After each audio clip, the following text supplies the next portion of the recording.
Muy buenas noches, bienvenidos a una nueva edición de Alfil TV. Edición que nos va a encontrar conversando con Jorge Kiener. ¿Quién es Jorge Kiener? Kiener es el secretario del Interior de la UTA Nacional y por lo tanto es un hombre que ha estado parado en el centro del conflicto del transporte que se ha desatado no solo en Córdoba sino en el resto de las provincias del interior. Para hacer un brevísimo raconto del devenir de este conflicto que ha sido muy extendido, empezaron los problemas en el transporte con la declaración de la cuarentena.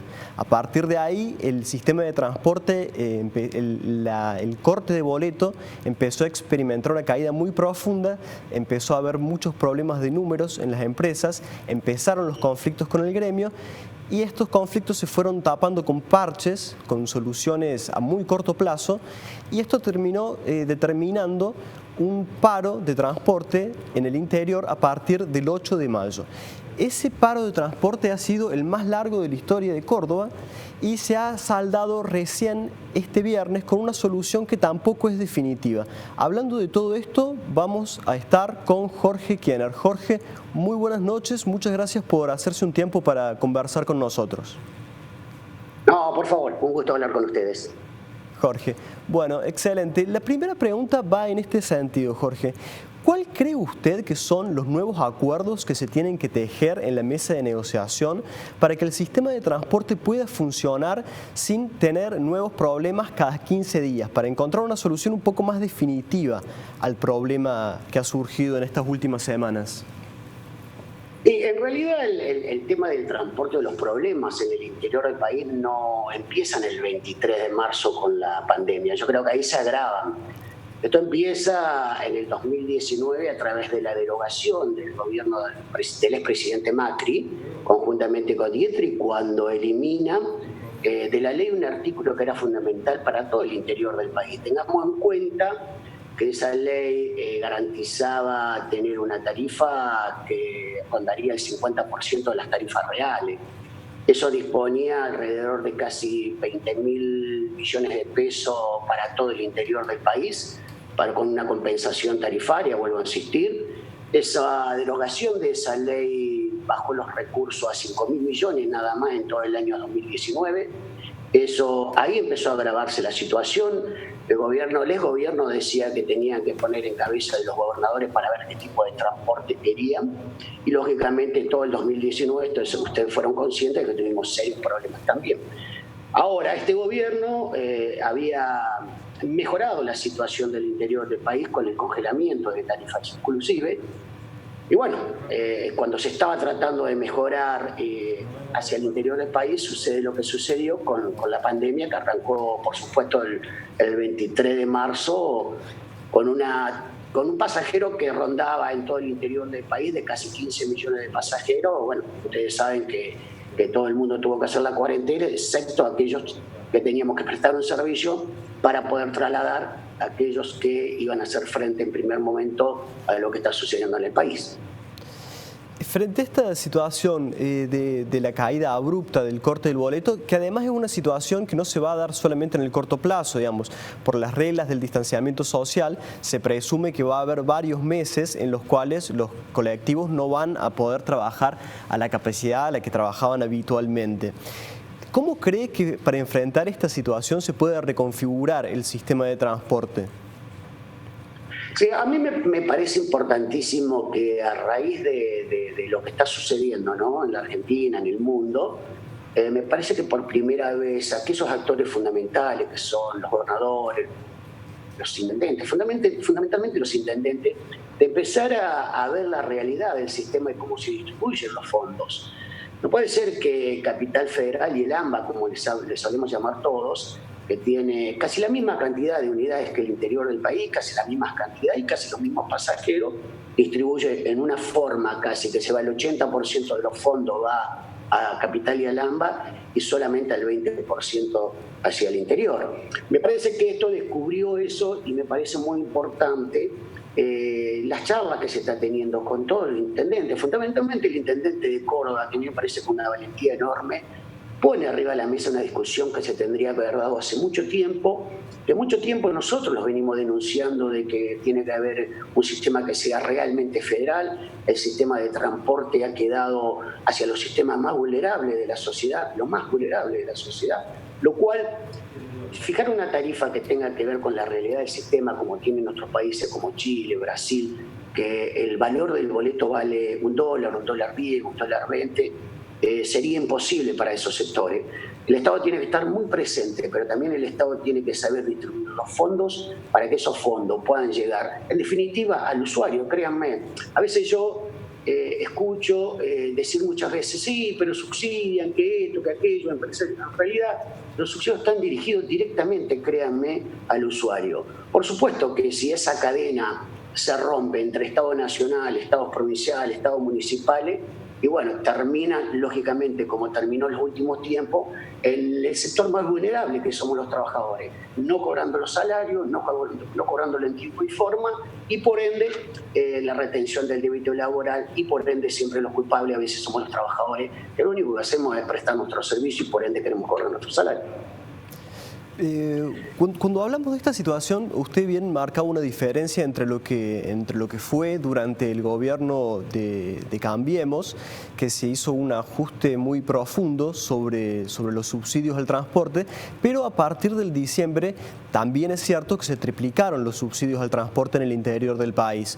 ¿Usted entiende que esa es que en ese camino se tiene que encontrar la solución, pero que la respuesta del Estado Nacional aún es insuficiente?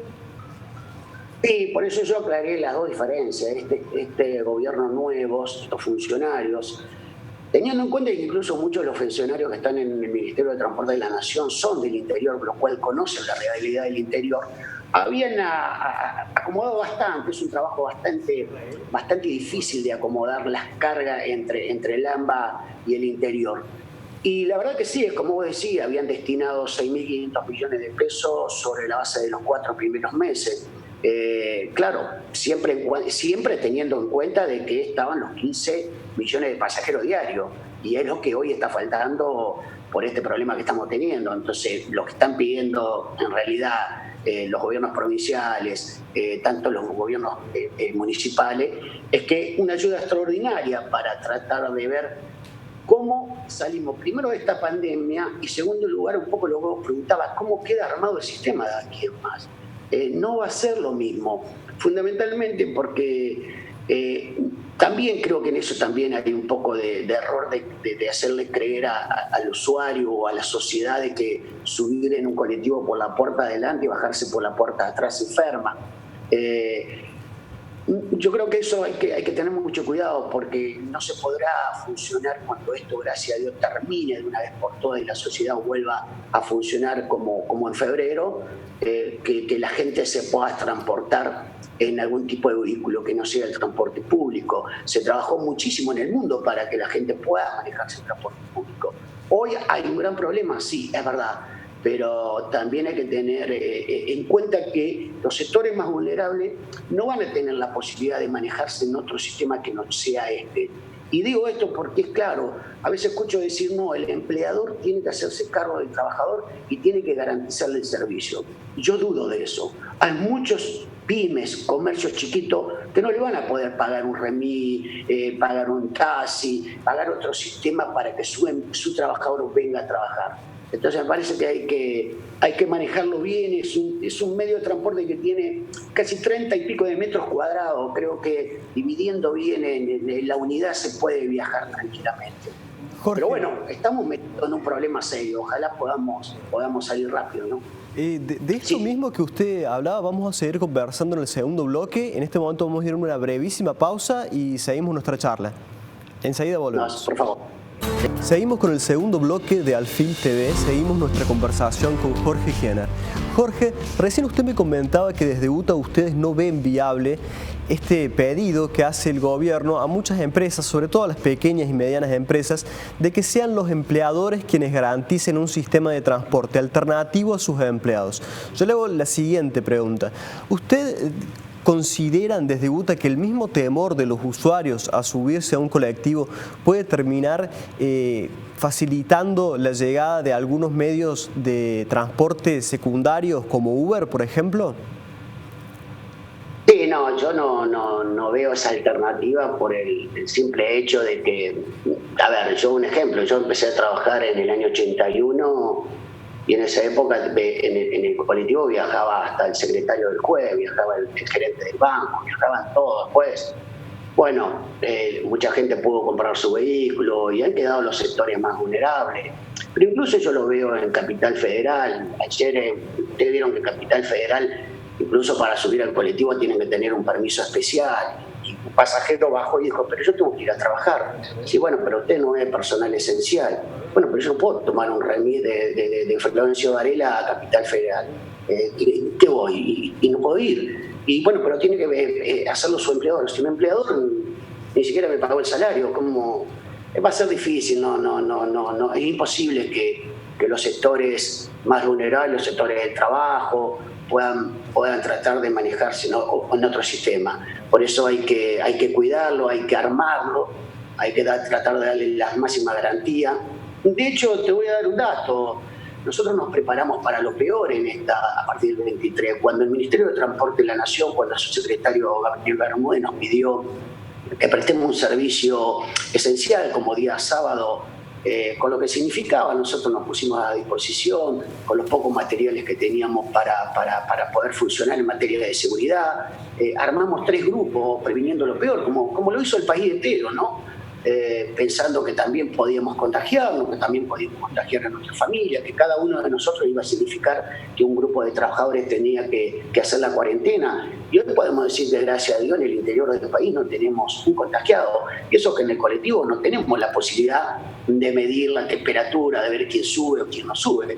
Así que hay que tener cuidado cuando se dice el medio de transporte va a ser peligroso para siempre. Va a haber que tener cuidado como en todo, como en un negocio, como en cualquiera uno, como en toda orden de la vida que va a ser de acá además por lo menos por bastante tiempo. Pero no veo la posibilidad de que la gente más vulnerable pueda tener otro tipo de servicio que no sea este que es masivo. Jorge, lo traigo ahora a Córdoba, un hecho muy puntual de la provincia de Córdoba. En Córdoba se suele hablar mucho del costo Córdoba que depara el convenio colectivo, que tiene algunas diferencias, que depara algunas ventajas mayores a los trabajadores y que termina repercutiendo en un costo más grande del servicio.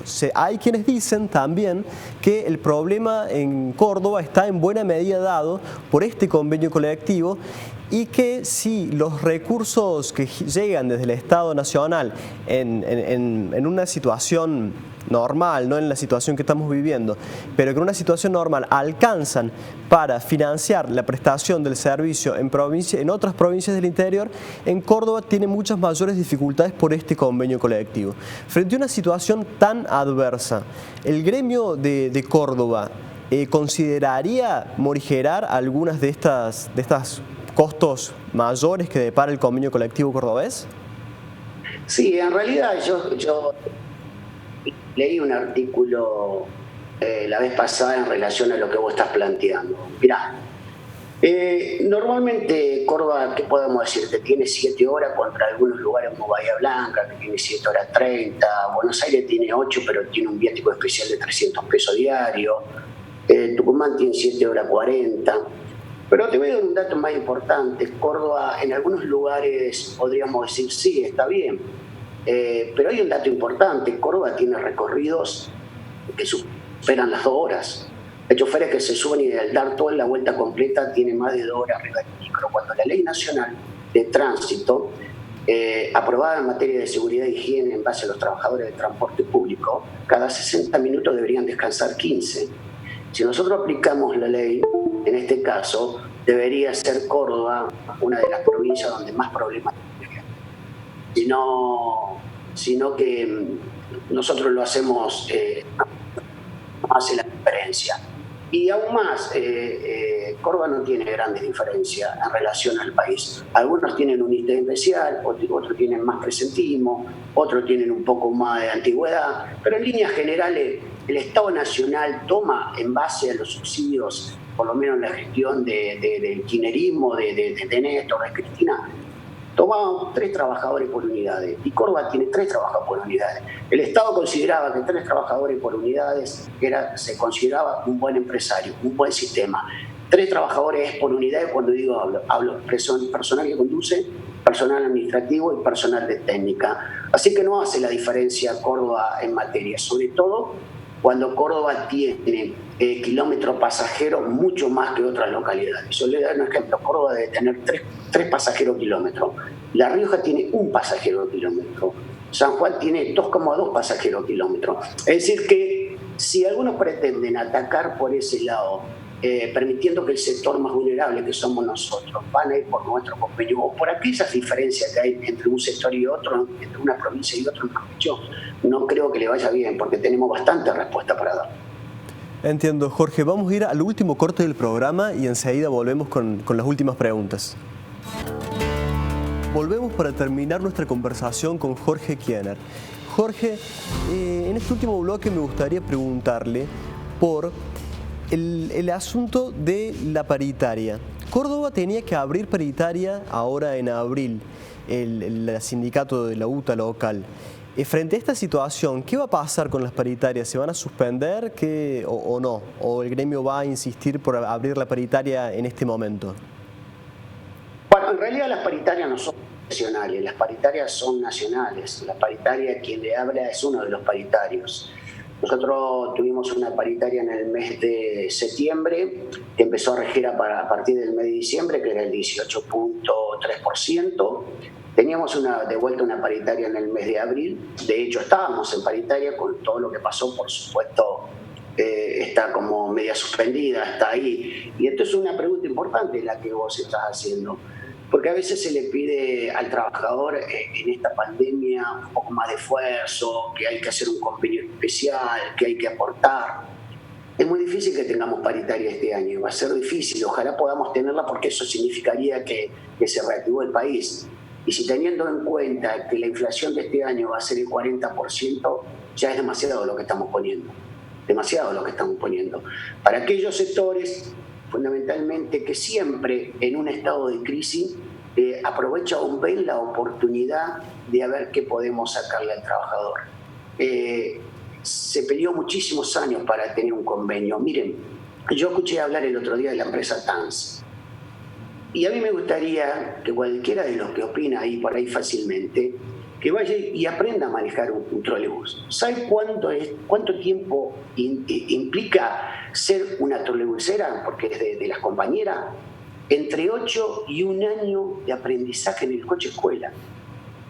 ¿Sabe lo que significa que cuando la corriente continua y se corta entre una calle y otra, se tenga que bajar la conductora por un tráfico, por algo que se cruce, y ponerse los guantes y trabajar sobre una corriente que es continua? Entonces a veces hablamos y no tienen salario de 100.000 pesos, de 150, tienen salario de 40.000 pesos. Entonces cuando instalan ese tema en este sentido, la verdad que uno no sabe qué opinar, pues la verdad que no conocen el sistema. Está demostrado estadísticamente por la OIT. Nosotros tenemos la posibilidad de jubilarnos a los 55 años con 30 años de aporte, porque la inmensa mayoría no termina bien. No termina bien en problemas de riñones, en problemas de columna, en problemas de circulación, en problemas de la cabeza. Está comprobado, por eso se sigue manteniendo el régimen. Entonces, todos aquellos que por ahí opinan libremente de lo que es el sistema de transporte deberían asesorarlos un poco más de lo que significa estar 30 años arriba de un micro. Jorge, siguiendo con las temáticas locales, usted avaló la figura de Carla Esteban para tomar la posta acá en el sindicato de Córdoba. ¿Usted cree que en este momento Carla Esteban ya está preparada para caminar sola, por así decirlo, o sigue necesitándose una asistencia muy asidua desde UTA Nacional? Para nosotros es un honor y un orgullo que cumpliendo 100 años sea la primera mujer en un gremio que mayoritariamente son hombres, excepto Córdoba, que tiene una gran porción de compañeras que están trabajando. La verdad que ha sido una experiencia enorme. Por supuesto, le ha tocado lo peor. Imagínense, asumió con un decreto que sacó Macri bajando los subsidios. Cuando logramos acomodarnos con este gobierno un poco más de tranquilidad, viene esta pandemia. Ni nosotros estamos preparados, que tenemos un montón de años. Ni ustedes en su función deben estar preparados para lo que está pasando. Pero por supuesto que está acompañada no solo por el Consejo, sino por todas las sesionarias. Nosotros tenemos casi el 50% de las sesionarias que han renovado compañeros del mandato. Y cada uno de los compañeros siempre viene con propuestas nuevas, con ideas nuevas, con algo a hacer nuevo. Y está fantástico. Para que agarra algo así, y sí. Carla está acompañada no solo por sus trabajadores, porque entendieron que una mujer que también trabajó 17 años arriba de un trolebuse, que pesan más, que cuestan más que cualquier unidad, también puede estar capacitada para conducir un sindicato. Y lo está demostrando y lo está haciendo muy bien. Bien, Jorge, le hago una pregunta ahora, ya despegándonos un poco del escenario local y yendo más al escenario nacional. ¿Cómo se posiciona la UTA Nacional dentro del escenario gremial del país? Bueno, nosotros siempre tenemos un margen una cuota de mucha cautela. Ustedes siempre, mejor dicho, lo saben y siempre dicen, bueno, si el transporte no para, es como que los paros no sirven, no nos dan el resultado que necesitan. Nosotros somos muy cuidadosos porque, si bien es cierto, es una herramienta que todos quisieran tener, nosotros creemos que llevar adelante una medida de fuerza, tanto sea de la Confederación General del Trabajo, incluso en nuestra misma estructura, lo tenemos que manejar con muchos cuidados. Somos conscientes de que transportamos gente. A veces cuando paramos porque nos cansamos de dialogar y de buscar alternativas. Por eso la posición siempre de nuestra organización es con un marco de cautela, siempre apoyando a los que tengamos que apoyar, siempre tomando las decisiones fríamente, cuando tengamos que tomar una decisión nacional o cuando la Confederación del Trabajo así lo disponga, pero siempre discutiendo adentro del seno donde se merece.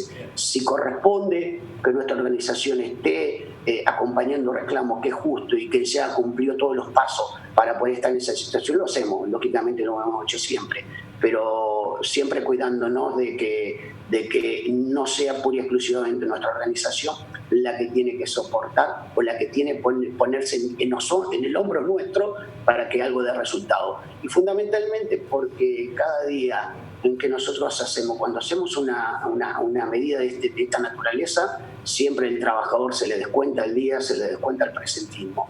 Entonces respetamos mucho también al trabajador para que no pierda salario. Jorge, ha sido un gusto, le agradecemos muchísimo la comunicación y esperamos poder conversar con usted en el futuro, en alguna oportunidad que sea pertinente. No, cuando ustedes quieran. Yo estuve de interventor en Córdoba bastante tiempo, tratando de organizar algo que debe ser, como dicen nosotros, que somos una unión y una gran familia, 140.000 trabajadores distribuidos por todo el país, andando las 24 horas del día. Así que tengo un afecto especial por esa ciudad. La conozco bastante, me siento un poco cordobés también, así que cuando quieran no hay problema. Gracias a ustedes. Muchas gracias, Jorge. Hasta luego. Nosotros nos despedimos hasta el próximo sábado por la pantalla de Canal 10. Buenas noches.